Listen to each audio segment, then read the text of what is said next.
Ini sudah nyampe ke desa ini, sudah nyampe ke desa. Orang sudah ngungsi semua.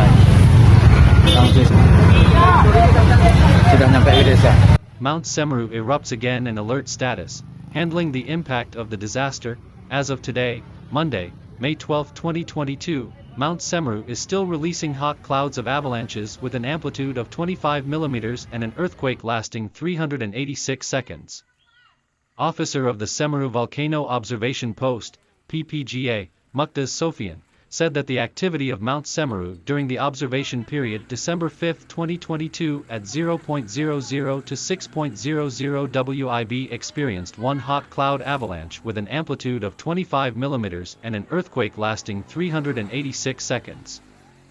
Based on today's seismic observations for 6 hours, Mount Semeru also experienced 29 eruptions with an amplitude of 11 to 22 mm and an earthquake duration of 65 to 120 seconds, he said. Semeru's activity was also recorded for 6 earthquakes with an amplitude of 1 to 8 mm and an earthquake duration of 50 to 140 seconds, 1 deep volcanic earthquake and 1 distant tectonic earthquake. Visual observations. Mount Semeru is clearly visible, observed white crater smoke with a thin to moderate intensity that reaches 500 meters from the summit.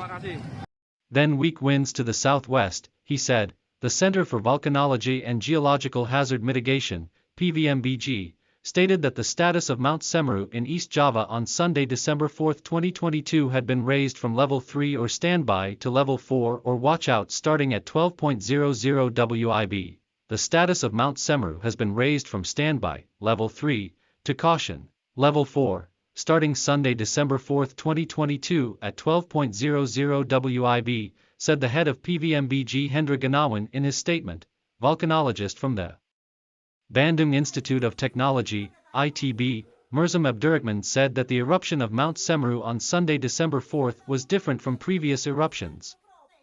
Last year's Semeru eruption was related to external factors, rainy weather. However, yesterday's eruption was due to internal factors, namely the movement of magma. Yesterday's eruption was due to the movement of the magma alone, which had an effect on the eruption, Mirzam told Liputan6.com, Monday, May 12, 2022. Mirzam explained that Semeru is a volcano with a typical strato which has 2 types of eruptions, namely releasing lava and/or volcanic ash. However, Mirzam said that the volcanic ash that Semeru has is different from other volcanoes, that is somewhat different from other volcanoes. Abu Semeru has a resemblance to the ash in Bromo, which has heavier ash so that if you experience an eruption the ash cannot fly far and only fly a few kilometers radius and then descend. Said Mirzam. Furthermore, said Mirzam, today's Semeru phenomenon also teaches us new things, that there are more difficult challenges to detect volcanic eruptions, especially Semeru, compared to previous years, even though the magma can be detected. However, Semeru's eruption yesterday originated at a depth which immediately gushed to the surface without stopping at shallow depths. So it is difficult to detect. This means that Semeru teaches something new, he continued, potential hazard. Mirzam explained, in general, there are 2 hazards from volcanoes, namely primary and secondary. The primary hazard is directly related when the volcano erupts, and the secondary hazard which is not directly related when the volcano erupts. For example, there is lava, as a secondary hazard. Even though Semeru's eruption will stop in the future. However, the lava still has the potential to cause an impact, especially in areas adjacent to rivers, he said. Even so, Mirzam stated that the anticipation of the danger of Mount Semeru's eruption yesterday was at a good level. Bearing in mind, the community and government are far more prepared, so the anticipation is faster. I think now the anticipation is much better than last year. So the people who live no longer only receive information but have become active subjects, he concluded. Meanwhile, volcanologist Igusti Baguz Edi Susipta said that the eruption of Mount Semeru last Saturday was caused by lava flows that had been accumulating since a year ago, which then descended and formed a hot avalanche cloud, APG. Once it is magma, the lava freezes on the slopes.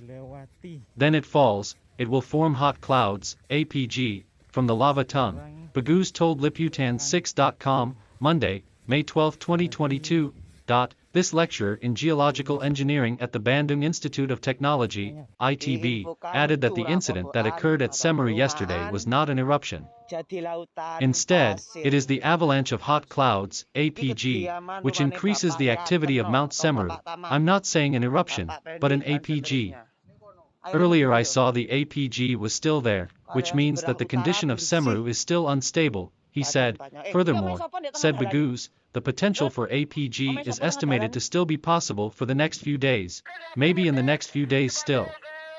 Hot clouds are never long, yesterday was long. Normally an hour and 2 hours finished, K added good, as for the volcano warning or early warning system. Bagus assesses that PVMBG steps so far have been good in providing information about volcanic activity. Moreover, in giving a warning of the dangers of volcanic activity, what I have seen from friends at PVMBG is good. So they have a map of the potential, then they also have an early warning system that can be captured visually, he concluded. Thousands of residents affected, how to handle, the East Java BPBD Chief Executive, Kalaksa, Gatot Soebroto, noted that 2,219 people were displaced due to the Semeru eruption, which are currently being accommodated in 12 evacuation shelters. We accommodated 266 refugees in the SDN for Supacurang environment, 79 people in the Supacurang Mosque, 70 people in the Nurul Jadid Pronajawo Mosque, 217 people in the Oro-Oro Ambo Village Hall, 100 people in Pronajawo Middle School 2, 119 people in Sumberrip 2 Elementary School, and 228 people at the Sumberrip Village Hall, said Gatot in Surabaya, Sunday, December 4, 2022 evening. In addition, 131 refugees were accommodated at the Penanggal Village Hall, 52 people at the Gunung Sawu Candipuro Post, 216 people at the Pasirian Village Hall, 150 people at Candipuro Field and a maximum of 600 people at the Candipuro District Office. For health services, we have prepared temporary referral care sites at the Pasirian, Tempe, Penanggal and Candipuro health centers, Gatot said. He ensured that, until Sunday night, officials continued to process data collection on refugees in order to maximize assistance. This data is being processed so it can change until the data collection ends. Gatot said, the process of coordinating with BPBD Lumajang is continuing to collect data related to the logistical needs of refugees. Apart from that, to minimize the danger of volcanic ash at the evacuation sites, the East Java BPBD has also sent masks to the surrounding community and helped evacuate residents to evacuation points. The National Disaster Management Agency, BNPB, has appealed to the public not to carry out activities along Bisuk Kabokan. The community should not carry out any activities in the southeastern sector along Bisuk Kabokan. 13 kilometers from the peak, the eruption center, wrote the National Disaster Mitigation Agency, BNPB, via its Twitter account at BNPB_Indonesia. Outside this distance, BNPB asked the public not to carry out activities within 500 meters of the riverbank along Bisuk Kabokan. This is because it has the potential to be hit by expanding hot clouds and lava flows up to a distance of 17 kilometers from the summit.